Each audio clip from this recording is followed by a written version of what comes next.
Media में एक खबर चल रही है, एक व्यक्ति टू व्हीलर में अपनी मृत पत्नी को बांध के ले जा रहा है। क्या है पूरा मामला?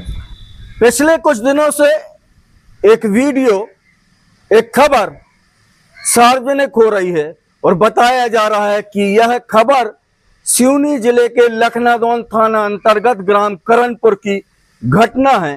एक युवक टू व्हीलर में अपनी मृत पत्नी का शव लेकर हाईवे पर फर्राटे भर रहा है। राहगीरों ने उसको रोका, पुलिस ने उसको रोका, पर वह रोकने का नाम नहीं ले रहा है। नेशनल चैनल और बड़े अखबारों की आज की सुर्खियों में इस बात का उल्लेख है कि यह युवक जो अपनी मृत पत्नी को टू व्हीलर में लेके जा रहा है, यह घटना सिवनी जिले के लखनादौन थाना अंतर्गत ग्राम करणपुर की बताई जा रही है। वह रहवासी करणपुर का बताया जा रहा है। इस मामले में लगातार खोजबीन चल रही थी और सारी बातें अब आईने की तरह साफ हो गई है।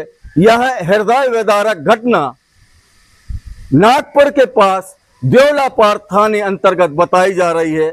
युवक अमित यादव अपनी पत्नी ग्यारसी बाई को लेकर लखनादौन के पास करणपुर में उसके मित्र रहते थे आकाश विश्वकर्मा, जिनसे मिलने के लिए वह आ रहे थे।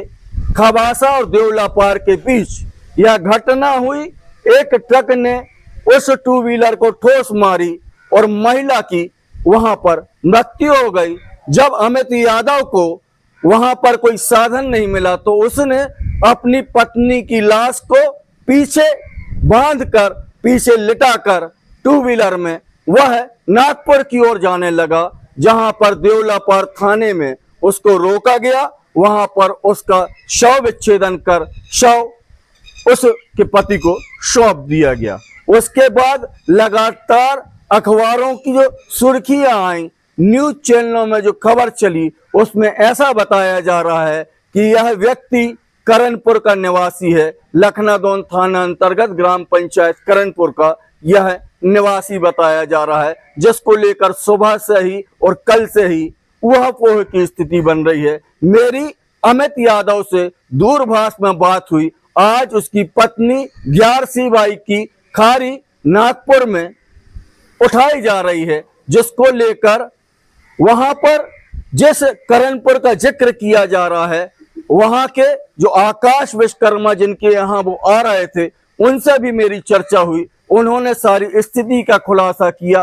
हृदय विदारक घटना थी और वह जो दृश्य न्यूज चैनलों में दिखाए जा रहे थे, वीडियो में दिखाए जा रहे थे, वह निश्चित रूप से हृदय को कपा देने वाले थे। यह खबर जैसे ही नेशनल चैनलों में चली, बड़े अखबारों में चली, तो सरगर्मी बढ़ गई।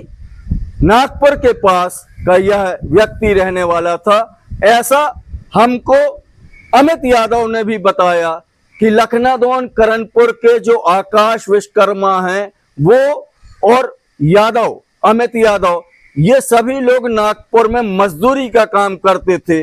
वहां आकाश की और अमित की मित्रता हो गई, घरोबा हो गया। इसलिए रक्षाबंधन के अवसर पे वे नागपुर से लखनादौन की ओर आ रहे थे और खबासा के पास महाराष्ट्र बॉर्डर में उस हृदय विदारक घटना में महिला की मृत्यु हो गई। और उसके बाद यह खबरें चलने लगी कि वह लखनादौन करणपुर का निवासी है, वह जो महिला है वह भी यहीं की निवासी है। इस तरह की खबरें चल रही थी। अभी उस महिला की खारी उठ रही है। हमारी दोनों पक्षों से बात हुई, उन्होंने स्वीकार किया कि वो लखनादौन तो आ रहे थे, पर यह घटना महाराष्ट्र की है, सिवनी जिले से। इस घटना या उस व्यक्ति का कोई संबंध नहीं है। संबंध सिर्फ इतना था कि वे अपने परिचित से मिलने के लिए सिवनी जिले के लखनादौन थाना अंतर्गत ग्राम करणपुर में उससे मिलने आ रहे थे कि यह हृदय विदारक घटना में ग्यारसी बाई की जान चली गई।